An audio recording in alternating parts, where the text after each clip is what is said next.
Bruno was not an ordinary dog. In his mind, he was the king of the house.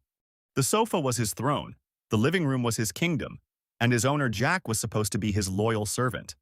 Unfortunately for Bruno, Jack did not always understand this important rule. One morning, Bruno walked toward Jack carrying his leash in his mouth. His tail wagged with excitement. It was time for their daily walk. Jack, however, was sitting on the sofa scrolling through his phone. "Not now, Bruno," Jack said lazily without even looking up. "Maybe later." Bruno slowly dropped the leash on the floor and stared at Jack. His ears lowered slightly, but his eyes narrowed with determination. Inside his mind, Bruno made a decision. "All right, Jack. If you ignore me, it's time for revenge." That evening, Jack wanted to relax and watch his favorite show. He reached for the TV remote, but it was not on the table. "Where did I keep the remote?" he muttered. He searched the couch, the kitchen, and even the bookshelf. The remote had completely disappeared. Meanwhile, Bruno was lying quietly under the sofa with the remote hidden under his paw.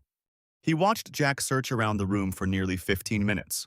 Finally, Bruno pushed the remote out with his nose and barked. "Woof!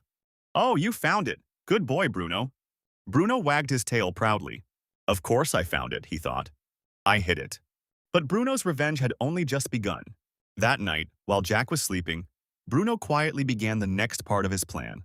One by one, he carried every sock from Jack's drawer into the kitchen and piled them neatly beside his food bowl. The next morning, Jack walked into the kitchen and suddenly shouted in confusion, "Why are all my socks here?" Just then, Jack's friend Maya arrived and saw the pile of socks. She burst out, "Jack, your dog is organizing laundry now?" Bruno sat proudly next to the socks like a supervisor checking his work. Jack scratched his head, completely confused. Later that day, Jack had an important online meeting with his boss. He sat in front of his laptop trying to look serious. "Yes, sir," Jack said confidently. "I'm sure the project will be completed soon." Suddenly, Bruno ran into the room dragging a piece of laundry behind him. "Woof! Woof!" He proudly ran circles around the room, while Jack's co-workers watched through the video call. Everyone started. Jack quickly muted his microphone. "Bruno, give that back!" he loudly while trying to grab the laundry. Outside the window, their neighbor Mr. Patel watched the scene and shook his head. "That dog is smarter than the owner," he said to himself. That evening, Jack sat on the couch staring suspiciously at Bruno.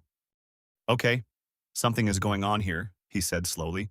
Bruno calmly walked toward him, picked up his leash, and dropped it right in front of Jack. For a moment, Jack stared at the leash.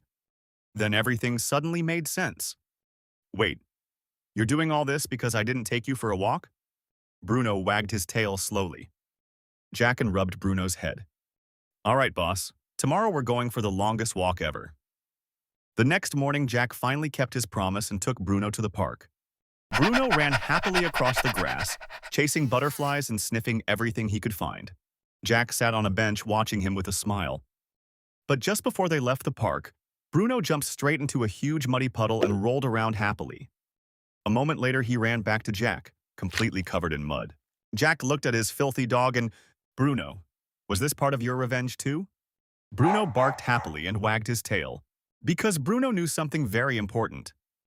After all the chaos he had caused, Jack would never forget one thing again: walk time.